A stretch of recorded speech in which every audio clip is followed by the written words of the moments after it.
Welcome to Immigration Talk, a space where we hear from an expert on matters related to the immigration industry, law and policy, and practice. I'm Rosalie Venstall-Dynan, and joining me is immigration lawyer Mark Holthe. Welcome, Mark. Hi, Rosalie. How are you today? Very well, thanks. Mark, would you share with us some of your top tips for client management? Yeah, this is probably one of the things that you just never learn about when you're first going through school, preparing to become a consultant, an immigration lawyer, whatever it might be. There just isn't enough time devoted to it. So we'll hit a few high points, things that I've learned over the last 20 years of practice that I think can benefit someone, even people that have been practicing for a long time. The first point that I want to address is understanding your own strengths and weaknesses. So there are certain types of immigration law that I don't practice in and that I avoid, that I'm not comfortable or I don't enjoy. And so when I have clients that come and are seeking those services, I will be very quick to refer them out to someone else. So step one, understand what you're good at, what you're maybe not as good at. Now, obviously, if you want to learn a new area and that's totally fine, you're willing to put the time in to do that. But that's really the first step because it dictates everything that flows from there when it comes to working with your clients. If you're in an area where you're confident and you know very well, you're going to have the answers for your clients when they ask. They're going to have no doubt about your capabilities.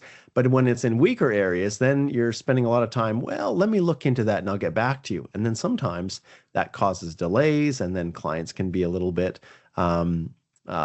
put off if you're not able to answer the questions right away, and then they start to doubt whether or not you know what you're doing. And I'm speaking all from a point of experience here. The next thing you have to do is to have a good idea of who your ideal client is. So our firm is pretty virtual.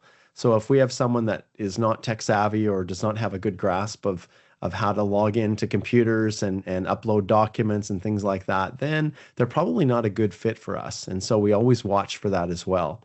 And making these two decisions, is this an area of practice that I'm comfortable with? And is this the kind of client that I think I like working with? Those are super important because they set the stage for everything else. Then I guess it kind of goes part and parcel with understanding your strengths and weaknesses.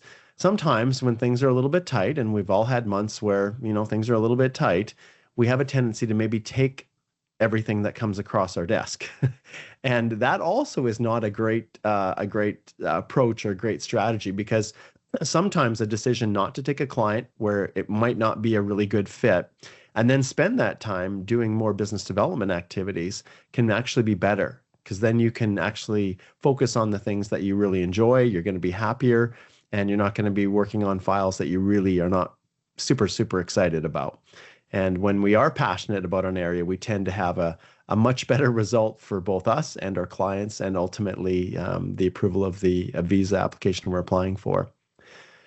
Okay, those things can all be aligned perfectly. We can have what appears to be the right client, we're in the right area, we are being selective in what we take. And then the next question, or the next thing that you need to identify, are warning signs. So at times you will have clients that are very, very demanding, or they're under an excruciatingly tight timeline that just doesn't quite fit very well with what you're trying to do and the practice load that you currently have. So it's really important in those circumstances, when you are getting those warning signs, that you take a step back and you look at things critically. And those warning signs can be anything. Like, when your spider sense is tingling, that something is just not quite lining up.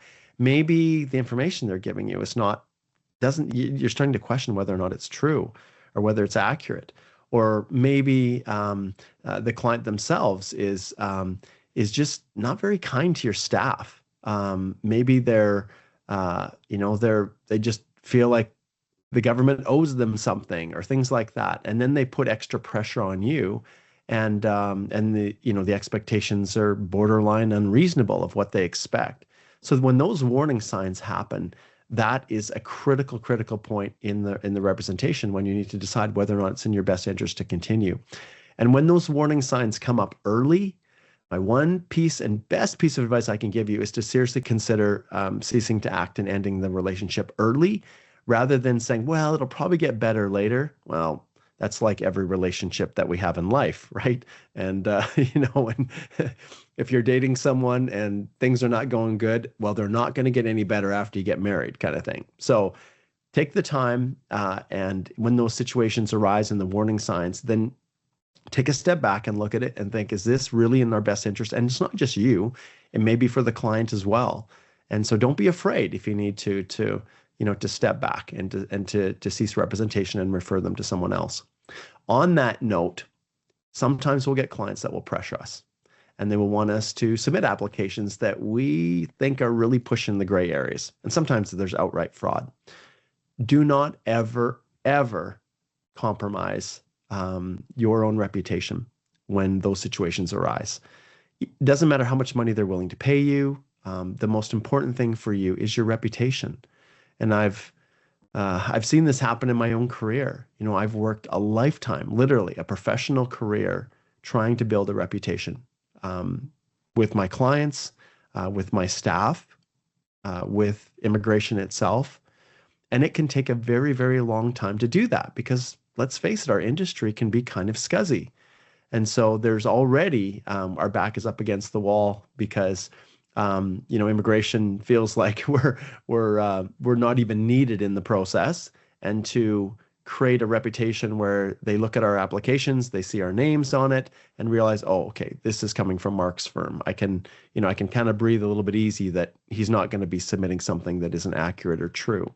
So when you have clients that are in those situations, or maybe they've misrepresented on a previous application and they don't want to say anything now, really be wary, because you don't want to be in a situation where, because of that pressure, you feel like, to get the file completed and get it done and get paid, you just need to go through and just do it. Don't. Reputations can be lost in an instant, whereas they take, like I said, a professional lifetime to develop. So be smart and always take the high road.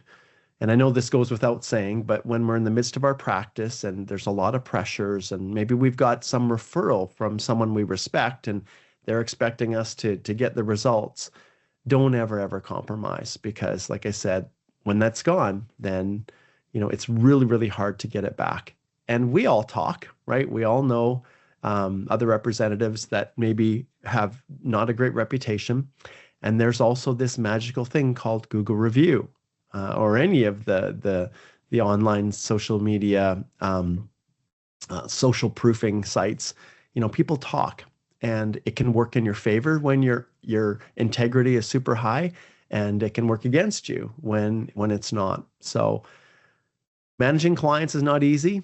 It's a daily battle, but if you follow these short little steps, I guess it can help you to at least maybe make the process a little bit easier. And at the end of the day, there's nothing more satisfying than getting an awesome result for a client and they leave a fantastic review for you, and then they tell all their friends.